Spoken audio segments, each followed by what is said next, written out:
আদম আলাইহিস সালামের পাঁজর থেকে আল্লাহ পাক সৃষ্টি করলেন হাওয়া আলাইহিস সালাম। মানে সুবহানাল্লাহ। কারণ সঙ্গিনী ছাড়া আমরা চলতে পারবো না। পারবো? যারা চিরকুমার সঙ্গে নাম লেখাচ্ছ এগুলো থেকে বের হয়ে আস। এখন চিরকুমার থাকার টেন্ডেন্সি মানুষের। চিরকুমার থাকতে হবে কেন? সঙ্গী দরকার আছে কি নাই? আছে। একা একা লাগে, মানুষ একা একা চলতে পারে না। ইব্রাহিম আলাইহিস সালাম একা চলে আসছেন, তার সাথে সারা আলাইহিস সালাম ছিলেন। আমাদের নবীজি যখন একা, তার সাথে খাদিজা রাদিয়াল্লাহু আনহা ছিলেন। ঠিক আছে? ঠিক একইভাবে আদম আলাইহিস সালাম একা একা জান্নাতে, আল্লাহ পাক তার পাঁজর থেকে সৃষ্টি করলেন কাকে?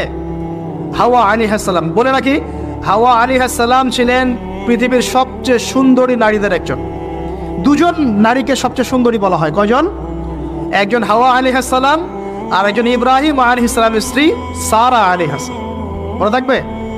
এখানে মনে রাখবেন, নিজে যদি পবিত্র থাকেন, নিজের চরিত্রকে পবিত্র রাখেন, ইনশাআল্লাহ আপনি সব দিক থেকে ভালো একজন মেয়ে পাবেন। নিজের চরিত্র ঠিক থাকবে না, জেনা করবেন, 10 ঘাটের পানি খেয়ে আসবেন, দেখবেন যাকে বিয়ে করেছেন ও 15 ঘাটের পানি খেয়ে আসছে। সতর্ক থাকবেন। আল্লাহ পাক হেফাজত করুন, বলি আমিন। এবার তারা দুজন জান্নাতে থাকতে লাগলেন। আল্লাহ পাক বলছেন, একটু মনোযোগ দেন। আল্লাহ বলছেন যে তোমরা দুজন জান্নাতে থাকো। ফাকুলা মিনহা রাগাদান হাইসু শি'তুমা। জান্নাতে যা ইচ্ছা তোমরা খাও, কোনো সমস্যা নেই, থাকো, খাও। ওয়ালা তাকরাবা হাদিহি শাজারা। কিন্তু একটা আদেশ করছি তোমাদেরকে, এই যে গাছটা দেখছো, এই গাছের কাছেও যাবে না। শব্দগুলো বোঝার চেষ্টা করেন। আল্লাহ পাক বলছেন না যে গাছের ফল খাবে না, আল্লাহ পাক বলছেন গাছের কাছেও যাবে না। ঠিক যেমন আল্লাহ বলছেন ওয়ালা তাকরাবু আমওয়ালাল ইয়াতীম, এতিমের মালের কাছেও যাবে না। আল্লাহ বলছেন না এতিমের মাল খেও না। আল্লাহ বলছেন ওয়ালা তাকরাবু জিনা, জেনার কাছেও যেও না। আল্লাহ কিন্তু বলছেন না জেনা করো না। ঠিক একই ভাষায় আল্লাহ পাক বলছেন ওয়ালা তাকরাবা হাদিহি শাজারা, তোমরা দুজন এই গাছের কাছেও যাবে না। That's all. আর কোনো সমস্যা নেই, জান্নাতে থাকো। এবার তারা জান্নাতে থাকতে লাগলেন। থাকতে থাকতে এক পর্যায়ে ইবলিস ওয়াসওয়াসা দেওয়া শুরু করলো। কি ওয়াসওয়াসা দিল যে আমাদের পিতা মাতা সেখানে চলে গেলেন? ভাবার বিষয় তো নাকি?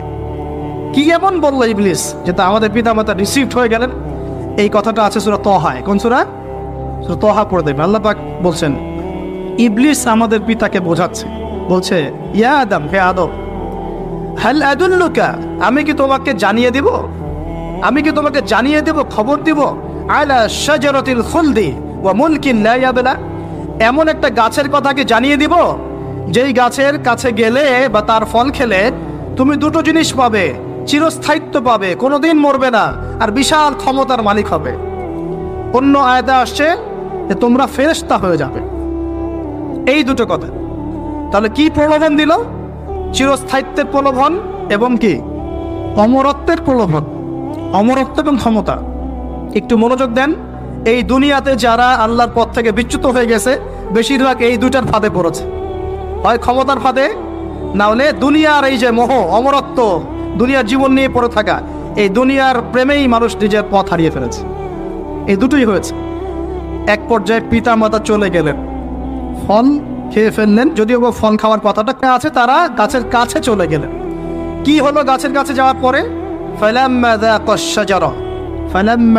শাজারা, আল্লাহ পাক বলছেন যখন তারা গাছের কাছে চলে গেলেন।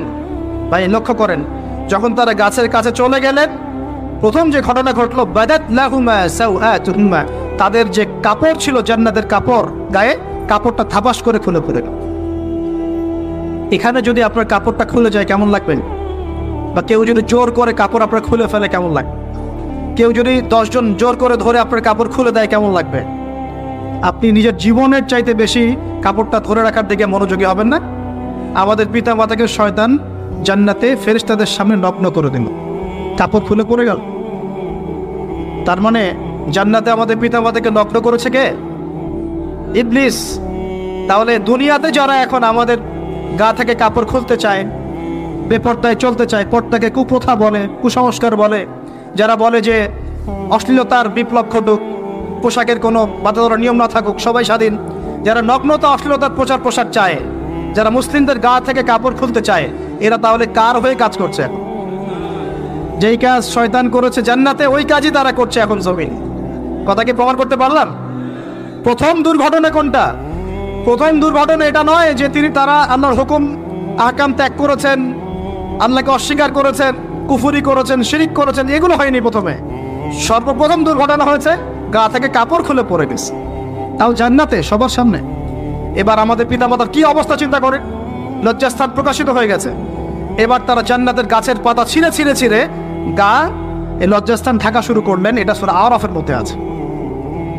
এবার আল্লাহ পাক তাদেরকে বললেন, আলাম আকুল লাকুমা, আমি কি তোমাদের দুজনকে বলি নাই, ইন্নাশ শাইতানা লাকুমা আদুউম মুবিন, শয়তান তোমাদের স্পষ্ট শত্রু, আমি কি তোমাদেরকে বলি নাই? এবার আমাদের পিতামাতা দরদর করে চোখের পানি ফেলে দিয়ে আল্লাহকে বলছেন, রব্বানা যালামনা আনফুসানা ওয়া ইল্লাম তাগফির লানা ওয়া তারহামনা লানাকুনান্না মিনাল খাসিরিন। এই দোয়া করার পর আল্লাহ পাক তাদেরকে মাফ করে দিলেন, বলে সুবহানাল্লাহ। কিন্তু জান্নাতে আর থাকা হলো না, জান্নাতে আর থাকা হলো না।